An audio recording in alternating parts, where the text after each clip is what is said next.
Imagine your government called a meeting, not to discuss taxes, not to debate new laws, but to decide what happens to your country after it no longer exists. That's not fiction. That's Tuvalu, a real country, real flag, real government, 11,000 real people calling it home. And it is sinking, slowly, permanently, and every single person living there knows it.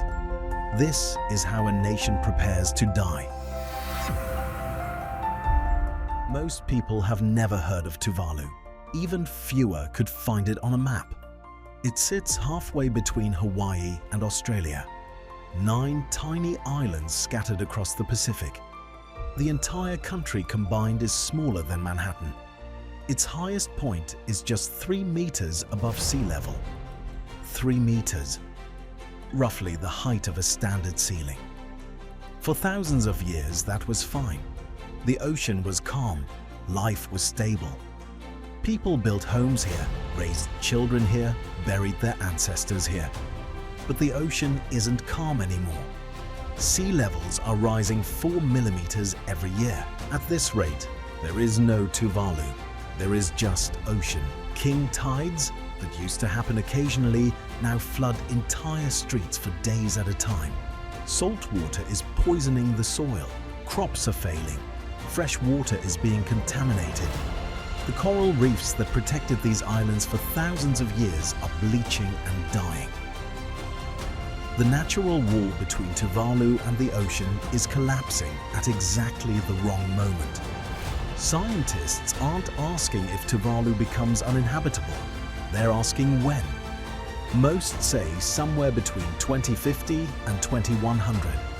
11,000 people, 3,000 years of culture and history.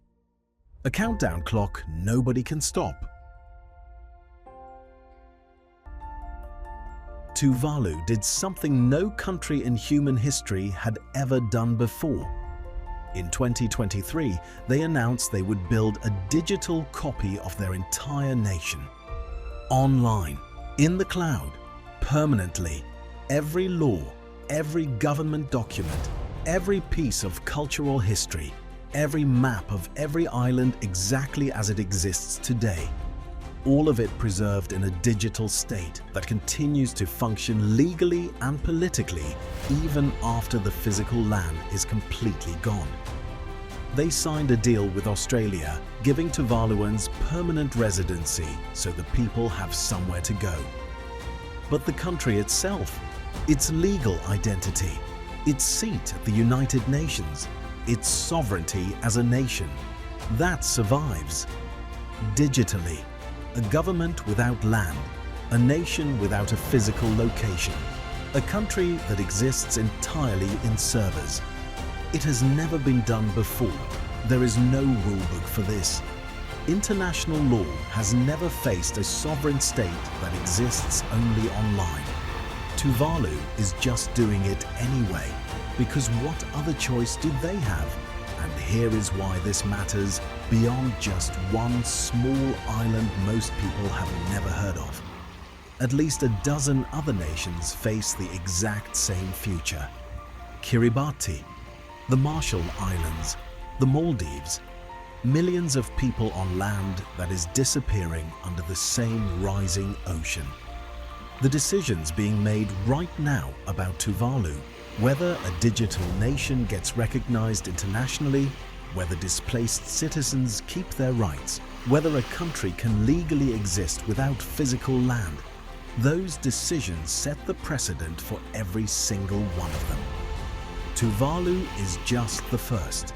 It will not be the last. A nation sinking into the ocean.